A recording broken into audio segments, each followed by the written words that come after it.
Kapal selam armada Laut Hitam Rusia hancurkan infrastruktur rudal Ukraina.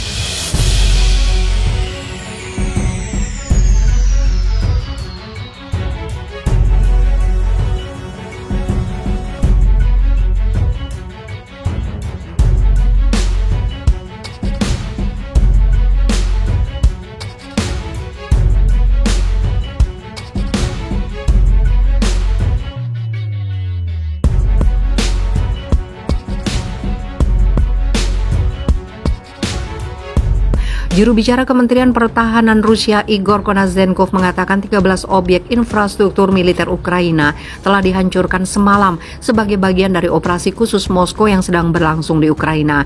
Kementerian Pertahanan Rusia pada hari Jumat merilis video rudal kaliber diluncurkan dari kapal selam diesel armada Laut Hitam menargetkan objek infrastruktur militer Ukraina. Klip 24 detik menunjukkan dua rudal terbang keluar dari permukaan air di Laut Hitam dan kemudian mengenai sasaran.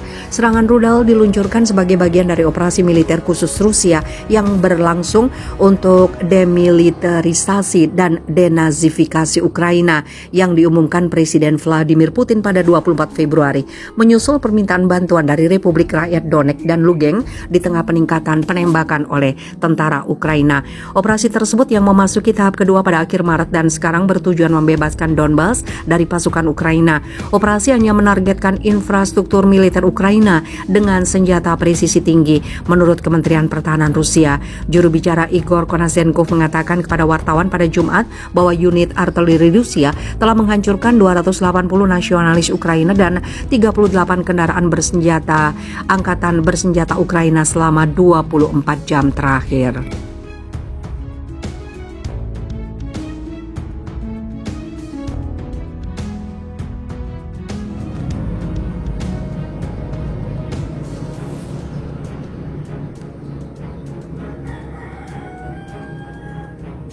Rusia izinkan serangan ke pangkalan militer NATO yang bantu Ukraina. Perang Dunia Ketiga dimulai. Rusia melegalkan penyerangan pangkalan militer negara-negara NATO yang mendukung Ukraina. Serangan tersebut dilakukan untuk memutus rantai logistik dan persenjataan kiriman NATO ke Ukraina. Muncul kekhawatiran sikap Rusia tersebut akan benar-benar memicu terjadinya Perang Dunia Ketiga. Dilansir dari Daily Mail, Rabu 27 April, keputusan tersebut diungkapkan oleh juru bicara Kementerian Luar Negeri Rusia, Maria Zakharova. Ia menyatakan bahwa Rusia dapat mengizinkan serangan terhadap negara NATO yang menyediakan senjata ke Ukraina. Apakah kita memahami dengan benar bahwa demi mengganggu logistik pasukan militer, Rusia dapat menyerang sasaran militer di wilayah negara-negara NATO yang memasok senjata ke rezim Kiev, kata Zakharova. Bagaimanapun ia secara langsung menyebabkan kematian dan pertumpahan darah di wilayah Ukraina. Kata-katanya muncul setelah Menteri Angkatan Bersenjata Inggris James Heappey mengatakan bahwa Inggris mendukung serangan udara Ukraina pada infrastruktur Rusia. Dia menambahkan bahwa akan senjata Inggris sepenuhnya sah digunakan dalam serangan semacam itu. Namun pernyataannya ditanggapi negatif oleh Kremlin dengan Kementerian Pertahanan menuduhnya melakukan provokasi. Moskow juga memperingatkan bahwa pihaknya akan bersiap untuk menyerang balik pusat pengambilan keputusan di Kiev sebagai pembalasan, bahkan jika diplomat Barat hadir. Hal itu disampaikan setelah Kepala Departemen Pertahanan Amerika Serikat Lloyd Austin kemarin mengatakan bahwa retorika ancaman perang nuklir Moskow sangat berbahaya dan tidak membantu. Selama kunjungan ke Jerman, dia membalas ucapan diplomat Rusia Sergei Lavrov yang mengatakan bahwa para pemimpin Barat mempertaruhkan Perang Dunia Ketiga dengan memasok senjata berat ke Ukraina. Retorika semacam itu sangat berbahaya dan tidak membantu, kata Austin.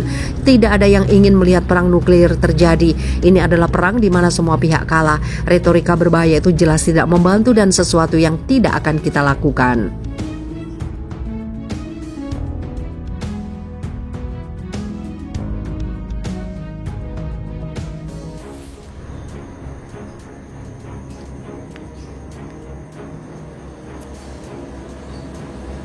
Nggak ada takutnya Rusia gempur ibu kota Ukraina di tengah kunjungan Sekjen PBB. Rusia menembakkan 2 peluru kendali ke ibu kota Kiev pada Kamis 28 April ketika Sekretaris Jenderal Perserikatan Bangsa-Bangsa Antonio Guterres sedang berkunjung di Ukraina, kata beberapa pejabat Ukraina. Roket itu mengguncang sebuah distrik di pusat kota Kiev dan salah satunya menghantam sebuah gedung hunian hingga melukai sedikitnya 3 orang, kata wali kota Kiev Vitali Klitschko. Beberapa saksi mata Reuters melaporkan bahwa mereka mendengar bunyi 2 ledakan. Namun keterangan soal penyebabnya belum bisa dipastikan.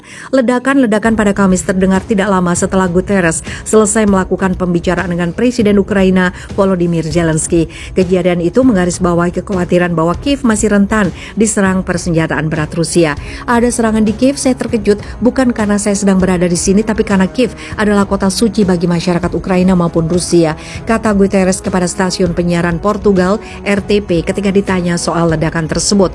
Belum ada komentar dari Rusia soal rentetan ledakan itu. Yang disebut Zelensky merupakan bukti bahwa kita jangan sampai kehilangan kewaspadaan. Kita jangan menganggap bahwa perang sudah berakhir.